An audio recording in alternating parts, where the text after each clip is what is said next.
ক্ৰমাগতভাৱে তৃতীয়বাৰৰ বাবে বিজয় সাব্যস্ত কৰি হেট্ৰিক অৰ্জন কৰিলে গহপুৰৰ বিজেপিৰ প্ৰাৰ্থী উৎপল বৰাই। তেওঁ তৃতীয়বাৰৰ বাবে বিধায়ক হ'ল, লগতে তেওঁ অৰ্ধশতক অৰ্জন কৰি তেওঁ জয়ী হ'বলৈ সক্ষম হৈছে। প্ৰায় 53,000 ভোটত তেওঁ জয়ী হৈছে।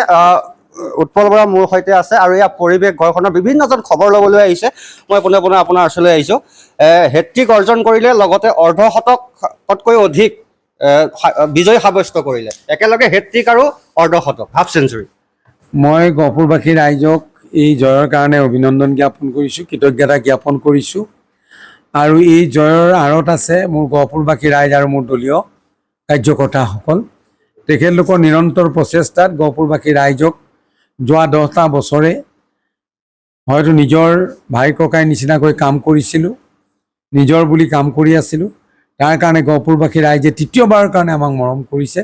তাৰ কাৰণে মই ভক্তিভৰা শ্ৰদ্ধা আৰু সেৱা গহপুৰবাসী ৰাইজক জনাইছোঁ। এতিয়া তৃতীয়বাৰৰ বাবে যিহেতু বিজয়ী হ'ল, ভৱিষ্যতে ৰাইজৰ মাজত আপুনি কেনেদৰে পূৰ্বতকৈ অধিক মনোবল বৃদ্ধিৰে কাম কৰি যাব? নিশ্চয় কৰিব লাগিব।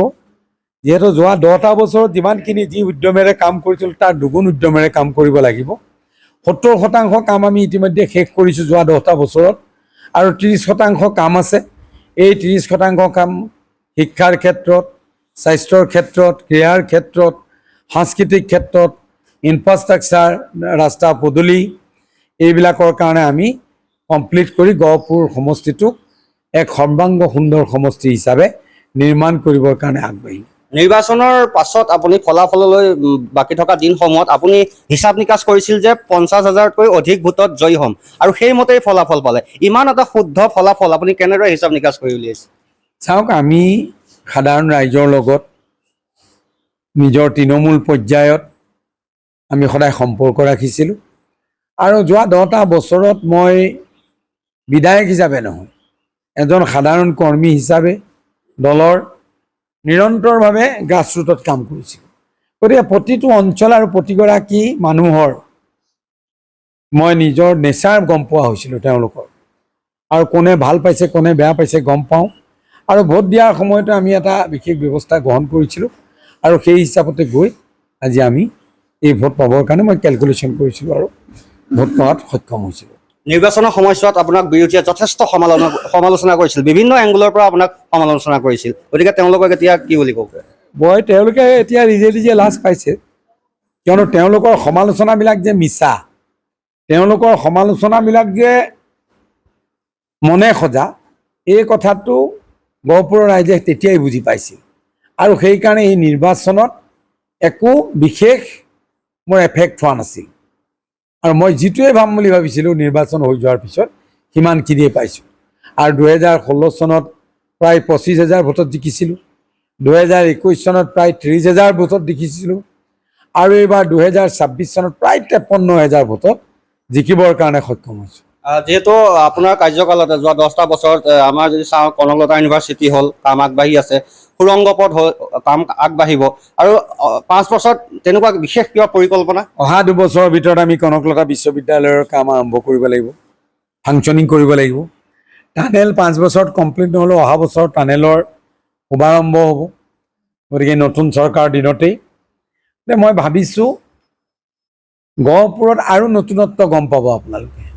গহপুৰখনক মাননীয় মুখ্যমন্ত্ৰী ডাঙৰীয়াৰ সপোন আছে যে গহপুৰখনক আমি সজাই পৰাই তুলিম, সকলো ক্ষেত্ৰত, education sector, infrastructure development, industrial sector, cultural sector, spiritual sector and sports sector, এই গোটেইবিলাকতে অহা 5 বছৰত আপোনালোকে সকলোবিলাক প্ৰতিফলিত হ'বলৈ আপোনালোকে দেখা পাব।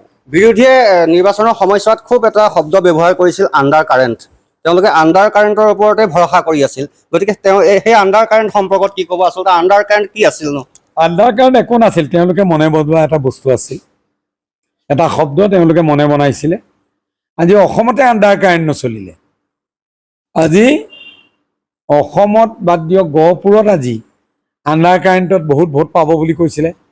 মই আপোনাক এতিয়া ক'ব বিচাৰিছোঁ যে মোৰ হাতত 5খন মিচিং পঞ্চায়ত আছে। আজি প্ৰত্যেকখন মিচিং পঞ্চায়তত মই জয়লাভ কৰিছোঁ, ফিগাৰ আছে মোৰ হাতত। ৰাওনা মুখ গাঁও পঞ্চায়তত মই 2793টা ভোট পাইছোঁ, আৰু কংগ্ৰেছে 2103টা ভোট পাইছে। পশ্চিম কলাবাৰী গাঁও পঞ্চায়তত মই 2953টা ভোট পাইছোঁ, তেওঁলোকে 2071টা পাইছে।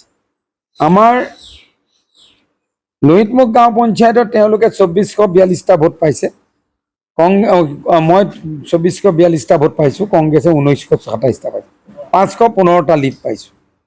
আৰু পিছলা সোৱণশিৰিত 1467টা ভোট মই পাইছোঁ, 1027টা ভোট কংগ্ৰেছে পাইছে, 440টা।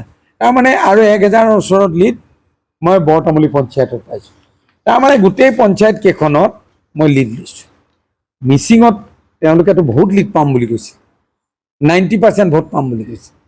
আৰু ইয়াতো বহুত পঞ্চায়তত, আজি ডুবিয়াৰ নিচিনা পঞ্চায়তত আমি প্ৰায় ডুবিয়াত মই পালোঁ 4136টা, কংগ্ৰেছে পালে 1332টা, প্ৰায় 2800 ভোট ডুবিয়া পঞ্চায়তত লিড পাইছোঁ। শেষত তৃতীয়বাৰৰ বাবে বিজয়ী হ'ল, এই জয়ৰ কৃতিত্ব কাক দিব? এই জয়ৰ কৃতিত্ব মোৰ দলীয় কাৰ্যকৰ্তা বন্ধুসকল, মোৰ কেন্দ্ৰীয় নেতৃত্ব, মাননীয় মুখ্যমন্ত্ৰী ডাঙৰীয়া, আৰু মই নিজেও অলপ হ'লেও পাম, আৰু লগতে মোৰ গহপুৰবাসী ৰাইজ, তেওঁলোকৰ অকৃত্ৰিম চেষ্টাৰ ফলত আজি এই ফল পাবলৈ আমি সুবিধা পাইছোঁ। নিশ্চয় ধন্যবাদ জনাইছোঁ। আৰু এয়া আছিল গহপুৰৰ বিধায়ক উৎপল বৰা। তেওঁ তৃতীয়বাৰৰ বাবে হেট্ৰিক অৰ্জন কৰি আচলতে বিধায়ক হৈছে, আৰু এনেদৰে তেওঁৰ লগত আমি কিছু কথা বতৰা কৰিলোঁ। আপুনি বিচৰা বাতৰি পাব কেৱল নিউজ 18 এপত। নিউজ 18 এপ ডাউনলোড কৰিবলৈ স্কেন কৰক এই QR কোড। গুগল প্লে ষ্টৰতো পাব এই নিউজ 18 এপ।